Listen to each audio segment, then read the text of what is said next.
What's up, everybody? Welcome back to another episode of Rams Brothers. I'm your host, Snead, and I'm joined, as always, by my brother and the other great host of the show, Nick. And Nick, the draft is a wrap. The Rams came away with 10 players, 14 undrafted free agents. We're going to talk about all the day 3 picks and all the undrafted free agents in this episode.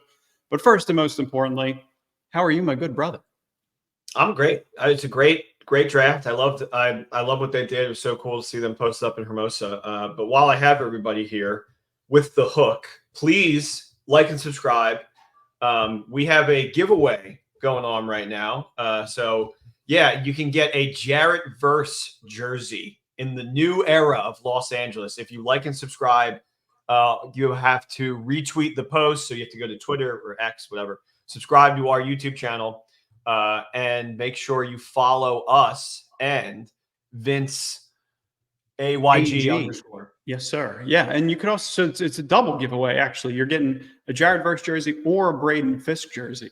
We wanted to pair up the brothers. We wanted to do a very, very unique giveaway. So we're going to announce 2 winners in just a week's time. So stay tuned on X. Stay tuned on the YouTube channel. We're going to be announcing the winners live here on the YouTube channel and on X. So make sure that you guys are a part of this. Like and subscribe. We need your guys' support. We want to keep building this out as strongly as we possibly can. And we're hoping that we have some good things cooking for you guys, some really good coverage. We just put out a Jarrett Verse episode where we went all the way back to his high school days. We talked all the way through everything from his beginnings through college, where he wore number 5 at Florida State and dominated back in Albany before he transferred over to Florida State.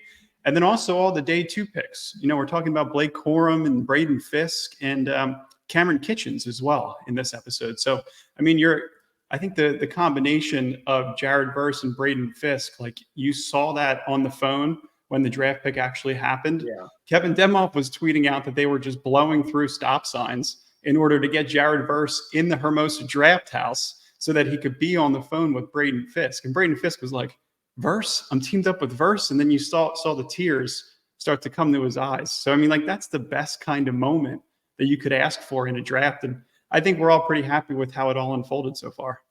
Every one of us who lives in the South Bay can understand that there are maybe too many stop signs. I mean, obviously, you have to make sure that people are safe, but sometimes you're just like, what? Why are there so many? And that video is kind of what it's all about. I mean, you watch that, and exactly right. It really is. So tears in his eyes, which is hysterical because I feel like the man is made of iron or tin. I mean, he looks like he's made of it. I mean, he is just a bully. You could tell that he is, that mental makeup you pair with the physical strength. He's going to be a heck of a player. You pair him with Kobe Turner and Byron Young and Jarrett Verse. Like that's a really, really fun front four. So then you're talking about all of these players that have been drafted so far, all we've talked about in the first couple of episodes. Braden Fiske, Jarrett Verse, Blake Corum, Cameron Kitchens, Brennan Jackson, who we're going to talk about again in this episode, who we mocked a ton. Tyler Davis from Clemson, Joshua Karty. We got our kicker, Jordan Whittington from Texas. Bo Limmer, he fell all the way to the 6th round. Rams were able to get their hands on him. He was a projected 4th round pick. And KT LeVeston from Kansas State. So 6 of their 10 draft picks were actually participants at the Senior Bowl. And most of them are older, more experienced prospects that are 23, 24 years old. So you're bringing adults into the building. You're bringing men who care, have that Aaron Donald care factor. And I think all in all, it's just, you really didn't overthink it. There was a lot of logic behind each draft pick. A majority of the draft picks went towards defense. And your offense you've invested in. Like you invested in the interior offensive line. You're going to invest in Matthew Stafford and give him a new contract. You also brought in a running back who's going to pair really nicely with Kyron Williams. So that's kind of where we're kicking it off. Brennan Jackson, we've talked about, weight room warrior. He was in the gym first thing this morning. It was reported this morning that he was in the gym working out. His mom is a former competitive bodybuilder. He refers to her as his best friend. So similar to Kyron Williams, how he gave his mom the ball every single time he scores a touchdown in the stands. He's a California kid. He gets to play in front of his home fans. He's a great human being. And he's going to be loved in the locker room. He's going to be a rotational edge we've mentioned in previous episodes. He could probably take Michael Hoyt's job right away. So in 2022 at Washington State, he led the Washington State in sacks and tackles for a loss. 2023, he did the same exact thing, except he also returned 3 fumbles for a touchdown, and one was a 74-yard fumble recovery that he took to the house. I'm very curious of how many edge rushers can do that, or how many edge rushers in their careers have done something similar to that. I think Brennan Jackson's the kind of kid that we've been mocking because the Rams met with him at the Shrine Bowl. You go all the way back to like just his career. He was banged up in the beginning of his career, had an ACL, has been recovering from injuries. I think he was in his 6th year when he was drafted. But I think it's a player you're going to bring into the building and everybody's going to just be all about. You're going to love the kind of mental makeup. You're going to love the weight room warrior stuff. And I think we're both excited about that pick. Yeah, it is cool to see it be somebody that we have prepped for. It's Relieving. So much of what you do with like the makeup of the draft is just like hoping that the Rams fill the holes that are needed to be filled. And then they do it and they go out there and we have similar ideas of where those holes are and who they want to bring in. And Brennan Jackson was absolutely one of those people. And it's absolutely, it's awesome, especially to have somebody like, whenever the makeup of one of these players is like parents are in a competitive sport, usually translates to this person was dealt with like how that's supposed to work and how like the work ethic at a very young age. And I saw the video with him and his mom, who I'm pretty sure was wearing horns because she wanted him to go to LA. It's just incredible. Yeah, all his family's going to be able to watch him play football again. All the people that have supported him in California, which is amazing. And then their next draft pick, round 6, number pick 196, Tyler Davis, an interior defensive lineman from Clemson. Aaron Donald was the first person that he mentioned. That is his hero. So we all have that in common with Tyler Davis. He posted a 91.1 run grade since 2022, which is 3rd amongst interior defensive tackles. So he's going to be a rotational 3-tech nose tackle, primarily a nose tackle. That's going to be much, much needed depth. And I believe Bobby Brown, the 3rd, is on the last year of his rookie deal. So you're essentially bringing in more beef, more ass, more special teams experience, pause. But like that's, those are the kind of things that like Jeff Fisher used to talk about. He's like, we want guys with big, strong lower bodies, guys that can get leverage. And that's kind of the Aaron Donald way is, a little bit smaller, but stronger, compact, and can get leverage from the ground up. And I think that Tyler Davis very much fits that mold. He's going to be more of a nose tackle, he's more of a run defender. But I think for the majority, you need some of those things on your depth chart. And Tyler Davis 100% brings that to the table. There's certainly like a worry when you because it happened last year when you have to fill a lot of holes with young players and they're going to have to like start immediately because it's going to take some time. It's going from college to playing against grown men, but it worked really well last year. Like we were really worried about the draft because we were like, maybe Snead doesn't even really know how to draft that well. He just knows how to go out and get really good players. And then last year kind of that mentality or like that thought process was completely thrown out of the window when they brought in so many great players, not at the top of the draft. And now, you're bringing in like, somebody like Tyler Davis, who looks like just an absolute beast and is in the interior defense. So it's a hole that needs to be filled and it's somebody that's going to be playing right away. So hopefully, just like last year, it's a smooth transition. I'm glad they got 2 of those guys, Braden Fiske and then a Kobe Turner from last year. And then also Tyler Davis, right? You need some of those rotational players. You'll be able to mix up your fronts. You'll be able to generate different pressure packages, be able to stop the run, right? Because, when you go against San Francisco, you have to be able to stop the run. You got to be able to clog gaps. And that's the kind of player that is. And then the next pick, everybody I think was pretty happy over Joshua Karty, a kicker. Great picture, by the way, producer who added this here. He looks like he's like levitating or is like surfing. He's really good at Stanford. He's a smart kid. And I think the best part about him is in 2023, he didn't miss a single extra point. So sign us up for that. 23 of 27 on field goals in 2023. 2022, he was perfect with 18 of 18 field goals. 13 of those field goals were from 40 plus. And his long was 61 yards. So it's not like he's got a small leg. He looks tiny in his pictures, but he's 6'2", 208. So he's essentially our exact size. So are you sure his name's Joshua and not Gary? Because he really looks like a Gary. I don't know, but whatever he looks like he's smart. He brings a lot to the table, and hopefully he can knock it through the uprights. Gentle Joshua. There's something about McVay talked about it on the post-draft YouTube video that they released, where he was like, "Yeah, but hopefully we don't have to go for it on 4th down as much because we have somebody that can make our extra points." And he laughed, and you could tell that the laugh came from like absolute pain. I still want them to bring in the kid from Michigan, from the USFL, XFL, whatever, the Rock league, and just have him like compete for the spot, because there's no reason not to do that. Like, if he's there, somebody in the NFL is going to take him at the end of this XFL season. So bring him in. It's great that you feel confident in this kicker, but why not have both? It just makes no sense for us not to. The Rams are not a team where like missing field goals, like some teams just have that bad mumbo jumbo attached to them. Like the Vikings, it's just for whatever reason. Yeah. Doesn't matter who the kicker is, they're just not going to make it sometimes. And the Rams are not one of those teams. I don't like, if you continue this pattern of not good kickers, you could start that curse. So hopefully that doesn't happen with gentle Joshua. Yeah, it's a good call. It's a Karty. It's a Karty. It's a Karty. The next pick, Jordan Whittington, wide receiver from Texas. He was a 6th-round pick. He was pick number 213. He was initially projected to go in round 7 or even potentially undrafted, but the Rams needed this kind of special teams help in a very big way. Also, he plays inside and outside, so he took snaps throughout his Texas career at the X, at the Z, at the F, at Texas, and mostly played in the slot in 2023.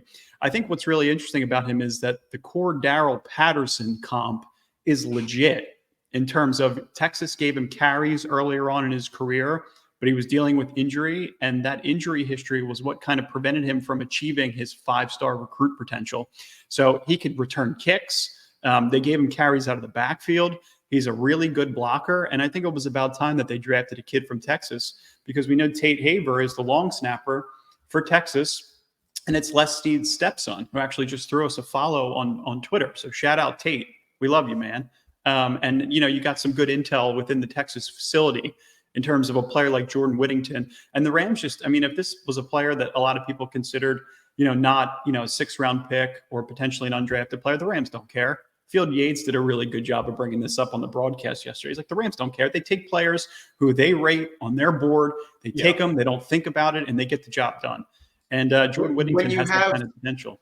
When you have a track record of drafting people like Cooper Kupp and Puka Nacua late, it probably means that you have a better understanding of this than half of the people in the league, because otherwise those players would have been drafted a lot higher. But also, let's give some credit to the scheme as well, because that has a lot to do with it, but the players themselves as well. Anybody that is a wide receiver that can be handed off the ball, I think always fits so well in the Sean McVay offense, because the jet sweep is huge. I always think about Robert Woods on the jet sweep and what that was able to do in that 2017, 2018 season, those 2 seasons. And Jordan Whittington, I think, is somebody that will be able to bring that in. And, we had to rotate a lot last year. Who was it? DeMarcus Robinson ended up being like a touchdown scorer every single game. That could be Jordan Whittington this coming year. Yeah, he's kind of a big slot, so I'm not sure if he's going to get a ton of snaps out of the X. You might see a little bit in the preseason, but Nick, to your point, like, you're totally right. They like to move their players around. They like to put their players in short motion. You see sometimes Cooper Kupp's lined up in the backfield. So yeah, it could be like a gadget type player who fits the mold of a guy who can handle those new kickoff roles, right? With the the kickoffs being, he could receive a kickoff. He could kind of run it as he's a running back with a lot of size, and the guy is jacked. He's tall, he's strong, he's lean. So it's a player that I think we were all pretty excited about, considering that, you kind of needed a wide receiver at some point, even if it's just special teams help. So I think we're all okay with that. And then Bo Limmer. This is a really fun pick because he's an interior offensive lineman from Arkansas, but he was projected to be a 4th-round player. There was somebody in our mentions on X who said he covered him from a Steelers perspective, did a really, really in-depth video, and he was considering this to be the steal of the draft.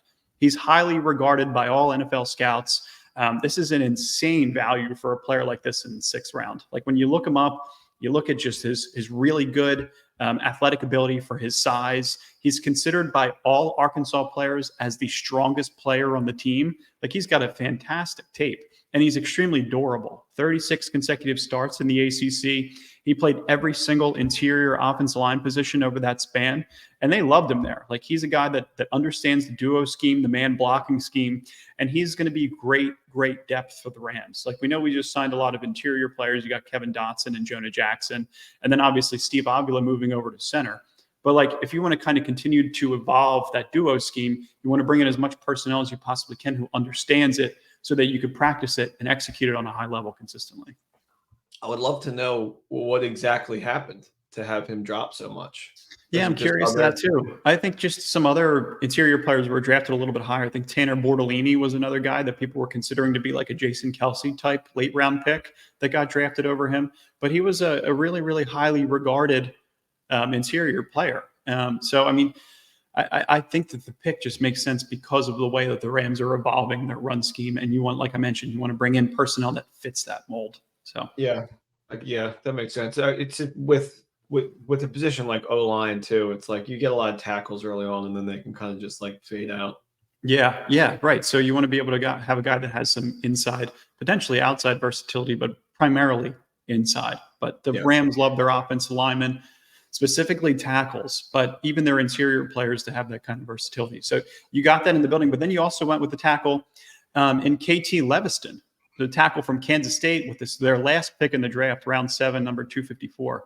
LeVeston was a projected 5th round pick. So another guy that they got really, really good value on. The Rams got him as the draft was coming to a close, but he has nothing but left tackle experience. He projects to be more of an interior player at the NFL level, but has all the power in his hands and that lower half to be able to play at the NFL level. So whether you serve, him in terms of depth at left tackle or left guard, I don't really think it matters. Like, the Rams had a 5th round grade on him too. And I think that the value of his ability to maul in the run game specifically is really, really highly regarded. And perhaps he's the 3rd left tackle on the depth chart, or even perhaps a left guard if he projects to play inside. But I mean, if you're picking towards, the 6th, end of the 6th, into the 7th round, and you're getting players that are valued in round 4 and round 5, I think you can consider that to be, really, really strong value and just a really good job from Les and his full scouting team. So nothing but left tackle experience, it seems. I feel like potentially we try to give him some right tackle reps, because longest tenured Ram, Havenstein, probably not going to be on the team forever. So, I mean, he's, been on since St. Louis. So my thought process would be maybe that's where he ends up, KT. So yeah, potentially. Yeah. I mean, that's kind of what you're looking at, right? It's like, guy that could play left tackle, maybe you can shift him over to right tackle, but he played, I think, upwards of 97% snaps at Kansas State at left tackle. So maybe you keep him on the left side, but bring him into the building and see where he's most comfortable. If it's left tackle, that's fine. Keep him depth there, or you move him over to left guard, and he's depth for Jonah Jackson, which I'd be really happy over. So I know the offensive linemen of the world right now are going to be like, you're an idiot. But like, from somebody that's just like watching on the couch and you see the position and it says left tackle and right tackle, like a lot of people I know are just like, why don't you just bring that guy, like switch the side? Like, it's not that easy. Obviously not that easy. Just imagine you just have to flip everything from a fundamental perspective. Easy. Listen, I got this. Have you ever played mirror mode in Mario Kart Double Dash? You know exactly what it's like. 150cc mirror mode on what is that? Or is that 200cc? No, mirror mode is its own cc. Like it's like a little. I think it's like 175 usually. Yeah, so it's insanely difficult, especially if you have all that experience from the left side. So this is what we have as a wrap up. So Jared Burse, Braden Fiske, Blake Corum, Cameron Kinchins, Brennan Jackson, Tyler Davis, Joshua Karty. And then you got Jordan Whittington and Bo Limmer and KT LeVeston. So that's the Rams' 2024 draft class. Wait, can you flash that up one more time for me? Sure. So I'm just going to take a sidebar here, just for like 1 second. I saw this picture and I'm trying to analyze it. And I'm like, really cool. They got the tapes. It looks sick. It's like old school rap of LA, like NWA vibes. And I'm just looking at it. And I'm like, like there are like yellow and black. And I'm like, damn, like maybe our next jersey is going to be black, which I really don't want because I feel like everybody has a black jersey. And I just looked past the yellow because there's also yellow tapes there. So I don't know. That was just me just being a No, it's a good point because when they were showing the clips of the draft house, I think they had the blue jersey and the bone jersey, and in the middle of both of those jerseys was something black. I don't know if it was a black T-shirt. You never know what it is, but they're going to be eventually releasing another variation of the helmet because I think there's a rule where you could have 3 or 4 different helmet variations. Yeah, I think we're one of the only teams that just has like the single helmet. I'm okay with that, unless you're going to go back to the original. Like, we won't have to get too crazy with the helmet variations. Just win football games for the love of God. It's fun. It's fun. It is fun. It's fun. I get it. And you sell more merchise, all that kind of stuff is tapped into. So the UDFA class, it's a pretty fun little class. These guys are highly unknown. You really have to kind of dig into some of their backgrounds to be able to understand what they bring to the table. But Cam Lampkin, he is a cornerback from Washington State. So 5'10", 181 pounds, was looking back at his track numbers in high school, really, really good track runner. The Rams likely met with him when they met with Brennan Jackson. And I thought he was really productive against some of the top programs in college football. Tuli Letu, that's all. I'm not pronouncing the rest of that name. Tuli Letu from Washington, 113 tackles as a Husky, 17.5 tackles for a loss in his career. But that name is a friggin' nightmare, bro. I'm just going to call you Jeff. Let me try. Tuli Letu Igesineo. Hey, maybe that's right. Who knows? Those Samoan names are. You like a defensive tackle that's a Samoan, because those guys are tough and they fit the mold. And you got Puka Nacua in the building, so hopefully there's a bond there. And then cornerback Josh Wallace from Michigan. This might be my favorite in the undrafted free agent class. This kid knows how to play in an NFL-style defense. He has the experience playing in a really, really high-class organization with an NFL coach. So as an undrafted player, that's all you're really asking for. I think he's going to be an immediate special teams contributor and will serve as much needed defensive back depth. Maybe could be the next Ahkello Witherspoon at some point. He could come in, help, cheap contract, rookie deal, play on the practice squad, and then eventually get on the field and be a starter in some time. Once some of those, the Trey White contracts expire, Darius Williams' contract expires, let's try to groom him up. He's got the experience at a really high-class organization in Michigan. So that's the hope with a player like Josh Wallace. Wide receiver Drake Stoops from Oklahoma. He's a former Oklahoma walk-on turned all Big 12 receiver. It's a pretty decent player in terms of Oklahoma receivers. So you kind of like the makeup of what he brings to the table. Safety Kenny Logan. I'm sure our good buddy Jake Ellenbogen is pretty pumped about taking a Jayhawk. Finished in the top 10 in Big Ten in kickoff return yards in 4 of his 5 seasons, and was in the top 4 in kickoff return average in 2 of those 3 years. So there's another guy that brings a lot of special teams to the table. We love kickoff return yards, whether it's kickoff or a punt. Anybody that can, get that practice and then potentially bring it onto the field and have it translate to a real game. That's what you look for in potential undrafted players. And Kenny Logan fits that mold too. So like him a lot. Who's next on our list? So before you go into this next one, it's Neil Johnson, tight end, Louisiana. I feel like the only hole that they were not able to fill in this draft was tight end. Because I feel like with Higbee, and especially with them talking about how they definitely wanted to go up and get Bauer, Higbee's going to be out. Even though we just signed a new deal, he's going to have to be recovering from that injury to start.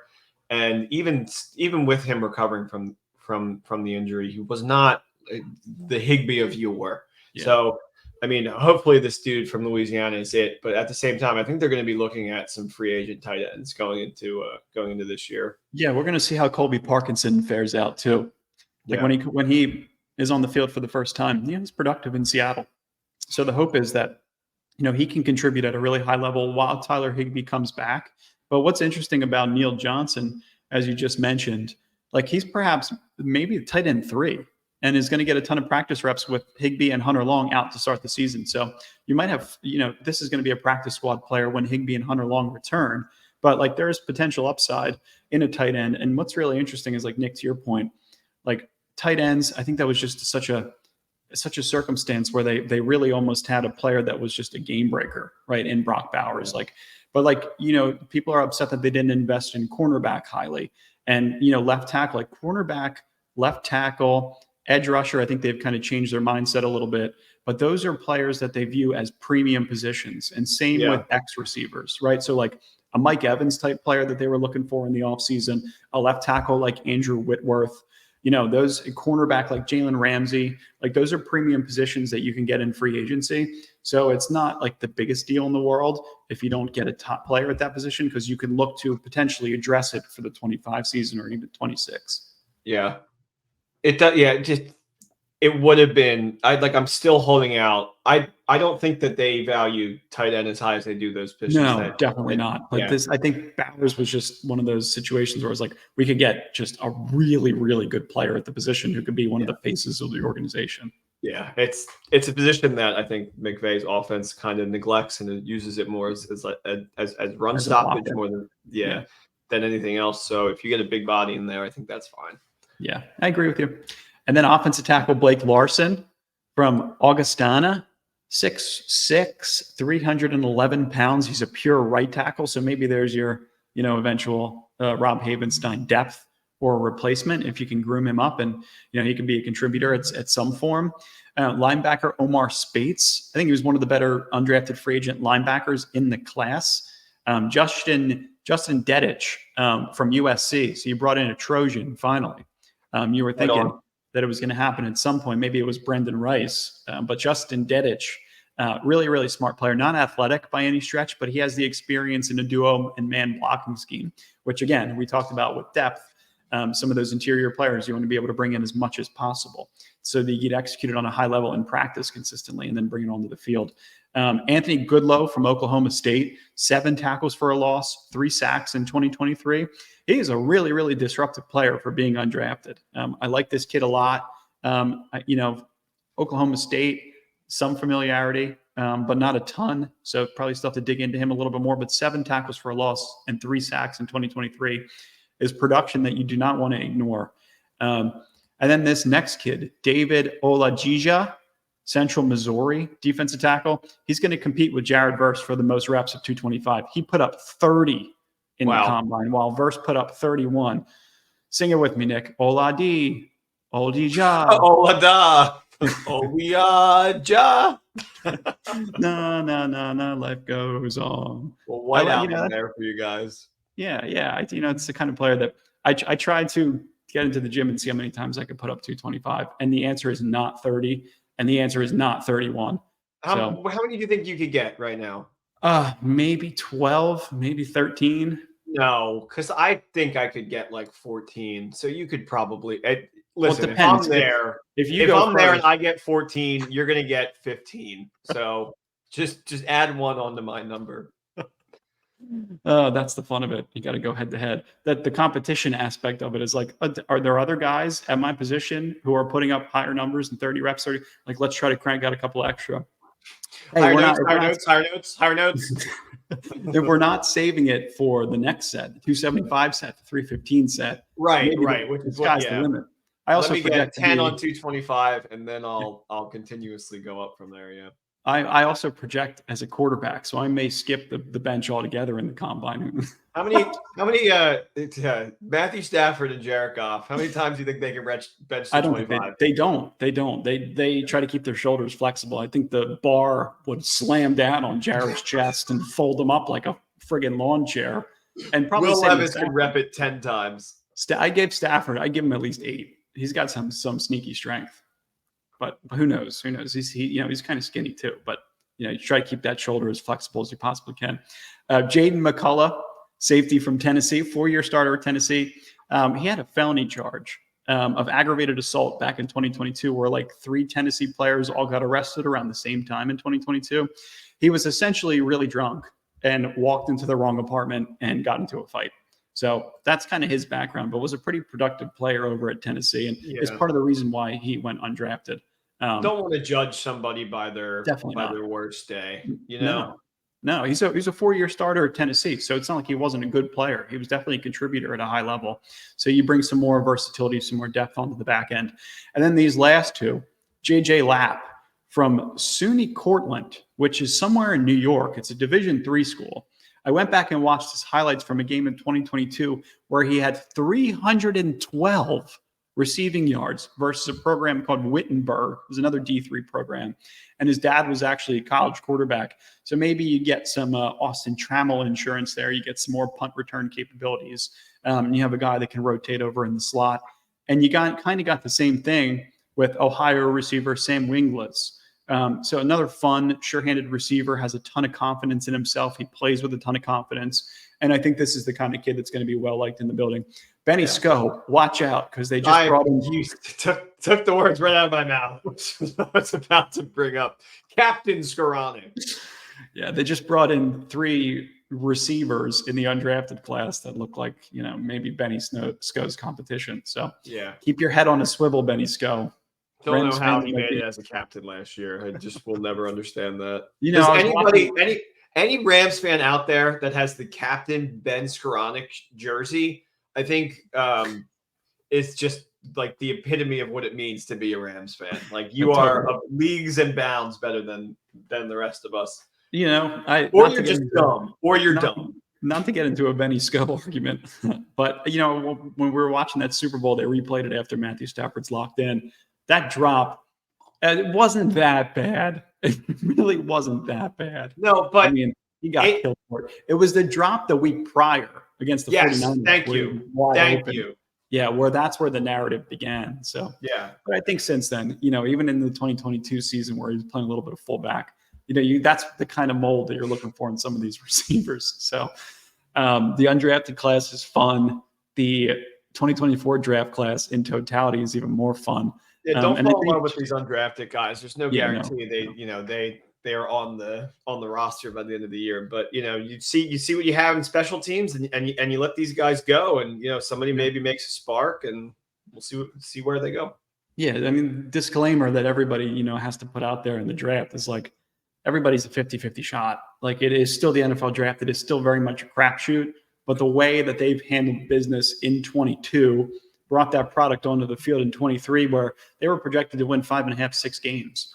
And we were like, I think they're going to win 10 games. Like, I really do. Like, they have enough in the building. They got enough star power built around their 3 pillars.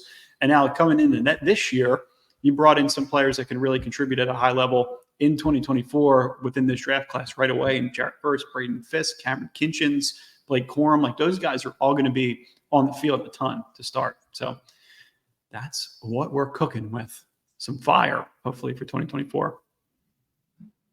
We love you guys. It feels good. It was great. It's a very fun draft. Yeah.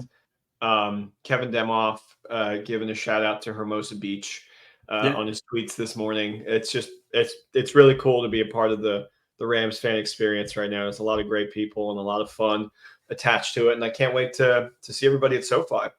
It's going to be a blast. We love you guys. Go Rams. Thank you for listening. Thank you for supporting. Make sure that you guys like and subscribe. More good stuff coming your way very, very soon. Don't forget about the giveaway. You want to flash that on the screen one more time? So it's like and retweet the post over on Twitter. Subscribe to our YouTube channel if you haven't already, and make sure you're following us and Vince AYG_. And it'll give you a chance to win two jerseys. So make them picks. Appreciate you guys listening. It means so much to me and Dean that we get to do this and people enjoy it, because it's just what we do normally. True. Awesome. Appreciate you guys. Go Rams. Talk to you soon. Go Rams. Peace.